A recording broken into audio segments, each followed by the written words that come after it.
নমস্কার বন্ধুরা, welcome to my channel. আমি অঙ্কিতা।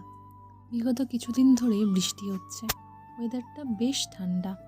বিকেলে বেশিরভাগ বৃষ্টিই হচ্ছে, আর এই ঠান্ডা ঠান্ডা ওয়েদারে এগরোল খেতে বেশ ভালোই লাগে। তো যেমন ভাবনা তেমন কাজ, আজ বিকেলে বৃষ্টিটা একটু কম হওয়ার কারণে আমি চলে যাই দোকানে এগরোল বানানোর ইনগ্রিডিয়েন্টস আনতে।